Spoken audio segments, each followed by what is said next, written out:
नमस्कार, डायडॉक हेल्थ पर आपका स्वागत है।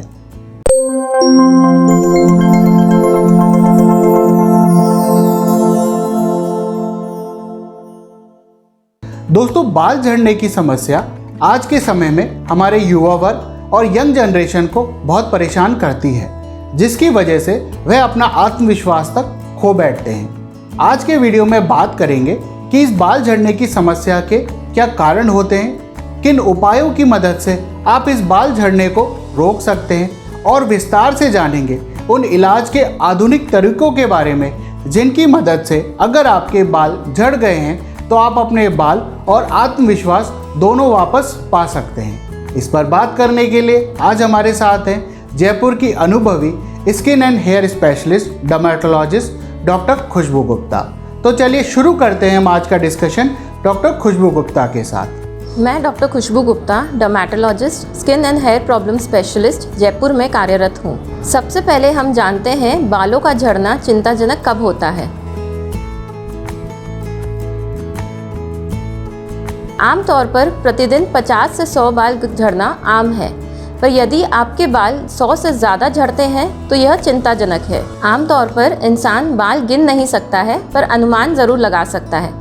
यदि आप सोकर उठते हैं और तकिए पर बाल दिखाई देते हैं, नहाते समय बाल टूटते हैं या कंघी करते समय बहुत ज़्यादा बाल टूटते हैं, तो यह चिंता का विषय है। यदि आपके बाल समय से पहले या अधिक मात्रा में टूटते हैं तो आप गंजेपन का शिकार हो सकते हैं। ध्यान रखिए, बालों को बचाना आसान है पर उन्हें लाना बहुत मुश्किल है। दोस्तों, अब जानते हैं बाल झड़ने के लक्षणों के बारे में।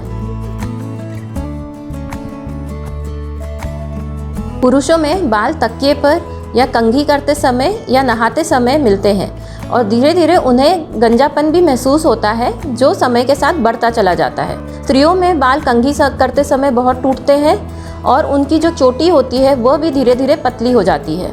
लेंथ और थिकनेस चोटी की दोनों कम हो जाती हैं। दोस्तों, अब जानते हैं बाल झड़ने के मुख्य कारण क्या होते हैं। हेयर फॉल या बाल झड़ने का सबसे महत्वपूर्ण कारण है एंजाइटी यानी तनाव। इस भाग दौड़ भरी जिंदगी में हर इंसान तनाव में रहता है, चाहे वो बच्चा हो, युवा हो या वृद्ध हो। तनाव के कारण हमारे शरीर से नेगेटिव एनर्जी निकलती है, जिसका असर हमारी हेल्थ के साथ साथ बालों पर भी होता है और इसके कारण बाल झड़ने लगते हैं। बाल झड़ने का अगला कारण है हेरिडिटी यानी आनुवांशिकता। कई लोगों में बाल झड़ना आनुवांशिक भी होता है, जो पीढ़ी दर पीढ़ी बढ़ता चला जाता है। जिनके माता पिता, दादा दादी या नाना नानी में बाल झड़ने की समस्या होती है, उनके बच्चों में भी आमतौर पर आनुवांशिक रूप से बाल झड़ने की समस्या देखी जाती है। अगला महत्वपूर्ण कारण है शरीर में हार्मोन के स्तर में परिवर्तन आना। गर्भावस्था में, बच्चे के जन्म के समय, अबॉर्शन के समय या फिर मेनोपॉज के समय स्त्रियों के शरीर में हार्मोन्स के स्तर में परिवर्तन आते हैं, जिनके कारण भी बाल झड़ सकते हैं। अक्सर देखा गया है कि इस भाग दौड़ भरी जीवन शैली के कारण हम अपनी डाइट पर फोकस नहीं कर पाते हैं। जितनी मात्रा में हमें प्रोटीन का सेवन करना चाहिए, उस मात्रा में हम उसका सेवन नहीं कर पाते और इस प्रोटीन की कमी के कारण भी बाल झड़ सकते हैं। आमतौर पर प्रतिदिन 1 ग्राम पर किलोग्राम वजन के अनुसार प्रोटीन का सेवन करना आवश्यक है। इसके साथ ही बालों की अच्छी सेहत के लिए vitamin B12, vitamin D3, zinc, iron, biotin ये मिनरल्स भी बहुत ज़रूरी हैं। कुछ बीमारियां जैसे कि डेंगू, मलेरिया, टाइफाइड, आयरन की कमी, थायराइड हार्मोन की कमी या फिर स्कैल्प में कोई इन्फेक्शन, ये भी बाल झड़ने के कारण बनते हैं। अगला कारण है हमारे शरीर की प्रतिरोधक क्षमता यानी कि इम्यूनिटी। किसी कारणवश अगर आपकी इम्यूनिटी कम हो जाती है तो उससे बालों की जड़ें भी कमज़ोर हो जाती हैं और बाल झड़ने लगते हैं। यदि किसी इंसान का इम्यून सिस्टम कमज़ोर है तो इसका असर उसके हेयर फॉलिकल्स पे पड़ता है, जो कमज़ोर हो जाते हैं और बालों का झड़ना पैचेस में शुरू हो जाता है। इस कंडीशन को हम मेडिकल भाषा में एलोपेशिया एरियाटा कहते हैं। इसके अलावा अगर किसी व्यक्ति के शरीर में किसी भी प्रकार का स्ट्रेस बहुत लंबे समय से है, चाहे वो कोई बीमारी हो या मानसिक तनाव हो, इस तनाव के कारण भी हेयर फॉल होता है। कभी कभी केमिकल युक्त shampoo, hair colour, hair dye या फिर हेयर ट्रीटमेंट्स के कारण भी बाल कमज़ोर हो जाते हैं और झड़ने लगते हैं। कुछ दवाइयों के साइड इफ़ेक्ट्स के कारण भी बाल झड़ते हैं, जैसे कि कैंसर की दवाइयाँ या बर्थ कंट्रोल पिल्स। स्किन यानी त्वचा की कुछ बीमारियाँ जैसे एक्जिमा, सोरायसिस, लूपस या सीवियर डर्मेटाइटिस, इनमें भी स्थायी रूप से बाल झड़ते हैं। आमतौर पर लोग ये सवाल करते हैं कि क्या डैंड्रफ के कारण भी बाल झड़ सकते हैं। डैंड्रफ में सर की त्वचा पर पपड़ी जम जाती है। आमतौर पर इस डैंड्रफ का बाल झड़ने से कोई लेना देना नहीं होता है, पर यदि हम डैंड्रफ को कंट्रोल नहीं करते हैं तो सर पर गंदगी जमा हो जाती है और यह सेकेंडरी इन्फेक्शन कर देता है। यही सेकेंडरी इन्फेक्शन बाल झड़ने का कारण बन जाता है। दोस्तों, जैसे ही आपको एहसास हो कि आपके बाल सामान्य से ज़्यादा झड़ रहे हैं तो तुरंत अपने स्किन स्पेशलिस्ट या डर्मेटोलॉजिस्ट से संपर्क करें, क्योंकि जितना जल्दी आप इसका इलाज शुरू करेंगे उतना ही ज़्यादा आपके बालों को बचाया जा सकेगा। जब आप अपने डर्मेटोलॉजिस्ट या स्किन स्पेशलिस्ट के पास जाते हैं तो वह आपके कुछ टेस्ट करवा सकते हैं, जिससे आपके शरीर में किस चीज़ की कमी, किसी विटामिन या हार्मोन की कमी के कारण बाल झड़ रहे हैं तो उसको आसानी से पहचाना जा सकता है। इसके लिए थायराइड हार्मोन का टेस्ट, कुछ विटामिन जैसे कि B12 और D3 के टेस्ट और शरीर में खून की कमी को पहचानने के लिए हीमोग्लोबिन के टेस्ट करवाए जाते हैं। दोस्तों, अब जानते हैं कि बालों को झड़ने से रोकने के लिए हम क्या क्या उपाय कर सकते हैं। सबसे पहले हमें ये ध्यान रखना है कि हमारे शरीर में पानी की कमी ना आए। हमें प्रतिदिन 3 से 4 लीटर पानी पीना चाहिए। अगला सबसे महत्वपूर्ण उपाय है बैलेंस डाइट। अपना आहार पौष्टिक रखें। अपने आहार में सोयाबीन, स्प्राउट्स और नट्स को शामिल करें। अगर आयरन की कमी है तो हरी सब्जियों का सेवन करें और चुकंदर व अनार के रस का आवश्यक रूप से प्रतिदिन सेवन करें। मांसाहारी व्यक्ति रेड मीट का इस्तेमाल नहीं करें, मछली वो ज़रूर खा सकते हैं। यदि आपके शरीर में प्रोटीन की कमी है तो 1 ग्राम पर केजी पर डे के अकॉर्डिंगली प्रोटीन लेना शुरू करें। मतलब यदि आपका वज़न 70 किलोग्राम्स है तो प्रतिदिन 70 ग्राम्स प्रोटीन लेना शुरू करें। अगला उपाय है तनाव ना लें। तनाव से बचने के लिए प्रतिदिन योगा, प्राणायाम व रेगुलर एक्सरसाइज करें। अगला उपाय है अपने स्कैल्प को क्लीन रखें। सप्ताह में कम से कम 2 बार माइल्ड शैम्पू से अपने स्कैल्प को क्लीन करें। यदि आपके बाल रूखे हैं तो केमिकल फ्री कंडीशनर का यूज़ करें, जिससे आपके बाल उलझकर टूटे नहीं। अगर आपका स्कैल्प बहुत ज़्यादा ड्राई है तो सामान्य नारियल तेल का उपयोग आप कर सकते हैं। जब आपका हेयर फॉल हो रहा हो उस दौरान हेयर ट्रीटमेंट जैसे कि keratin treatment, smoothening, hair colouring को अवॉइड करें।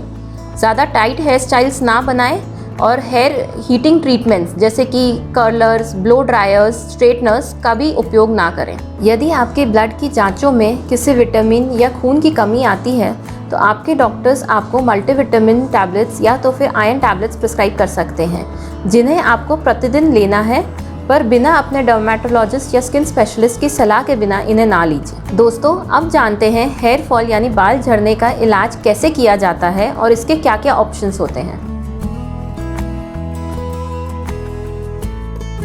दवाइयों में बात करें तो सबसे पहले आता है मिनॉक्सिडिल लोशन। यह 2 स्ट्रेंथ्स में आता है, 2% और 5%। 2% महिलाओं के लिए यूज़ होता है और 5% पुरुषों के लिए यूज़ होता है।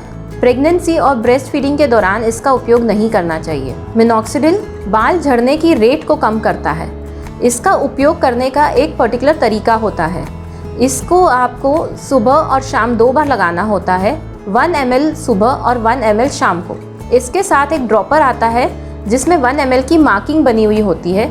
उतना ही ड्रॉपर से आप 1 ml निकालें और उसको अपने स्कैल्प में 5 मिनट तक मसाज करें। आगे की सबसे फ्रंट भाग से लेके सबसे स्कैल्प का जो प्रोमिनेंट भाग है पीछे का, वहाँ तक आपको इसको यूज़ करना है। परंतु मिनॉक्सिडिल काम कर रहा है या नहीं, इसका पता लगने में 6 महीने का वक्त लग जाता है। इसलिए इसका उपयोग कम से कम 6 महीने तक करना चाहिए। पर ध्यान रहे, इससे कभी कभार इरिटेशन हो सकती है स्कैल्प में, तो उसके लिए अपने डॉक्टर से संपर्क करें। दूसरी दवाई है फिनेस्ट्राइड, जिसको पुरुषों में यूज़ किया जाता है। यह 2 फॉर्म्स में आती है, सिरम और टैबलेट्स। सिरम को मिनॉक्सिडिल के साथ यूज़ करना होता है और टैबलेट्स 1 मिलीग्राम स्ट्रेंथ की आती हैं, जिनसे हम हार्मोन से होने वाले साइड इफ़ेक्ट से बच सकते हैं, पर इसका भी असर आने में कुछ महीनों का वक्त लगता है। फिनेस्ट्राइड टैबलेट्स कभी भी अपने स्किन स्पेशलिस्ट या डर्मेटोलॉजिस्ट के सलाह के बिना ना लें। अगला ट्रीटमेंट है PRP यानी प्लेटलेट रिच प्लाज्मा थेरेपी। यह एक ट्रीटमेंट का एडवांस तरीका है। इससे बालों की जड़ों में ब्लड की सप्लाई बढ़ जाती है, बालों की नेचुरल ग्रोथ ट्रिगर होती है और बालों की लेंथ और थिकनेस दोनों बढ़ती है। इस थेरेपी में हम पेशेंट का ब्लड कलेक्ट करते हैं, उसको मशीन से प्रोसेस करके उसी ब्लड के ग्रोथ फैक्टर्स को स्कैल्प में इंजेक्ट करते हैं। PRP के हम 3 से 4 सेशंस करते हैं 6 हफ्तों के अंतराल पर। दोस्तों, अगला उपाय है हेयर ट्रांसप्लांट।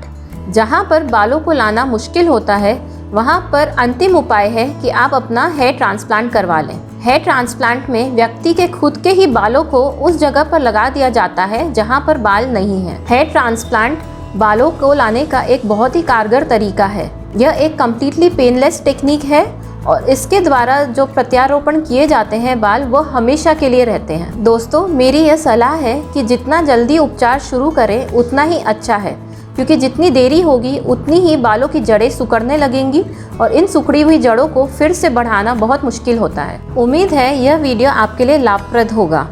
मैं डॉक्टर खुशबू Gupta, dermatologist, skin specialist, Jaipur में कार्यरत हूँ।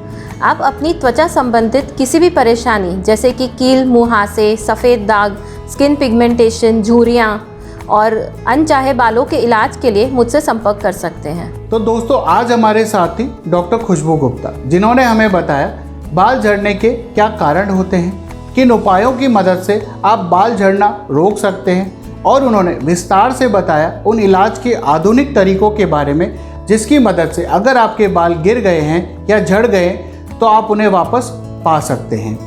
इसके अलावा भारत के सर्वश्रेष्ठ चिकित्सकों से परामर्श करने के लिए आप हमारी वेबसाइट www.dadoc.com को विजिट कर सकते हैं या फिर नीचे दिए गए नंबरों पर संपर्क कर सकते हैं। आपसे निवेदन है, हेल्थ और मेडिकल से related authentic, reliable, useful information के लिए कृपया हमारा YouTube चैनल डायडोक हेल्थ सब्सक्राइब करें। स्वस्थ रहें, सुरक्षित रहें। धन्यवाद।